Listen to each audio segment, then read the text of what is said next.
Hey everyone. So there is this beautiful book that comes from our collection in the cafe library, and the book is called Lateral Thinking by W.V.M. And there is a very important chapter in this book which I feel that we should pay attention to.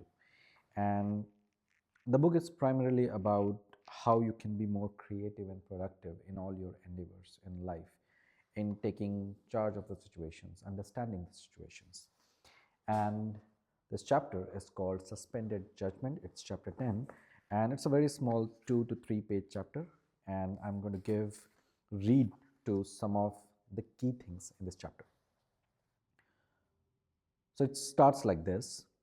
The purpose of thinking is not to be right, but to be effective. Being effective does eventually involve being right, but there is a very important difference between the two. Being right means being right all the time.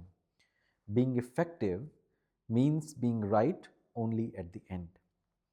So there are two thinkings this chapter talks about. One is the vertical thinking, one is the lateral thinking, and this is the primary topic of the book. So the chapter says, vertical thinking involves being right all along. Judgment is exercised at every stage. One is not allowed to take a step that is not right. One is not allowed to accept an arrangement of information that does not seem right.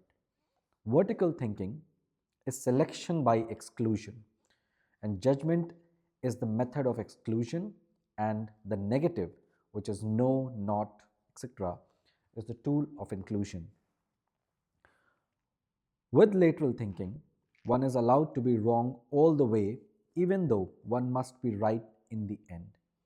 And it's all about being right in the end. When lateral thinking, with lateral thinking, one is allowed to use arrangements of information which are invalid in themselves, in order to bring about a restructuring that is valid. One may have to move to an untenable position in order to be able to find a tenable position. In lateral thinking, one is not so much concerned with the nature of an arrangement of information, but with where it can lead one. So instead of judgment, or instead of judging each arrangement and allowing only those that are valid, one suspends judgment until later on. It is not a matter of doing without judgment, but of deferring it until later. And as a process of lateral thinking is concerned with change, not with the proof. The emphasis is shifted from the validity of a particular pattern to the usefulness of that pattern in generating new patterns.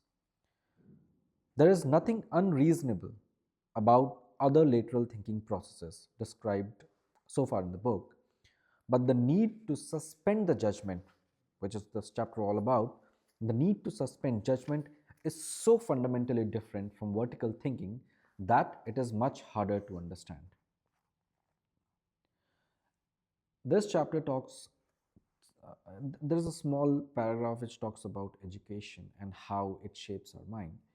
And it goes like this. Education is soundly based on the need to be right all the time. Throughout education, one is taught the correct facts, the correct deductions to be made from them, and the correct way of making these deductions. One learns to be correct by being made very sensitive to what is incorrect. One learns to apply judgment at every stage and to follow up this judgment with the no label. One learns how to say no, this is not so, this cannot be so.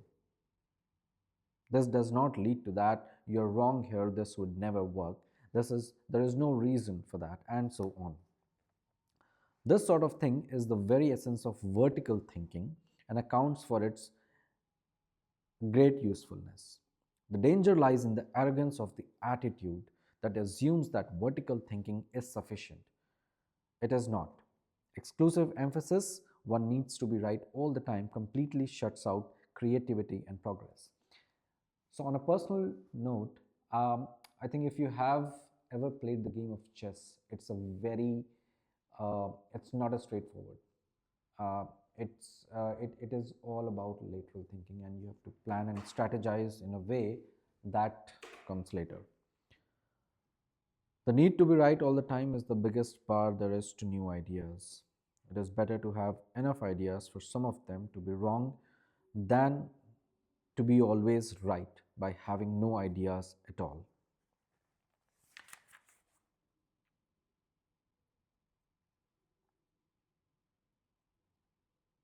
So, the practical application of suspending the judgment is like this. I'm coming to the end of the chapter. The principle of suspended judgment has been discussed in the whole chapter. The practical application of this principle needs outlining, for it is not much use accepting the principle but never applying it. You have to learn to how to apply it. In practice, the principle leads to following behavior. One does not rush to judge or evaluate an idea. One does not regard judgment or evaluation as the most important thing that can be done to an idea. One prefers exploration. Some ideas are obviously wrong, even no attempt at judgment is made. In such cases, one shifts attention from why it is wrong to how can it be useful.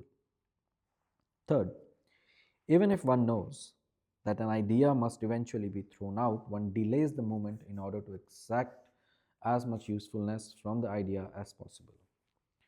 Fourth, instead of forcing an idea in the direction which judgment indicates, one follows along behind it. And the chapter ends with the statement that a bucket with holes cannot carry as much water. One could reject it out of hand, or one could see how far it could carry how much water. Or can this type of bucket that carries holes be useful in some other context? In spite of holes, it may be very useful for bringing about a certain effect, and one of the things is you can use it in gardening. So this is a crucial chapter in this. I may be coming up with readings on more chapters, and the next one is design, which is my favorite topic. See you until next video. Have a good time.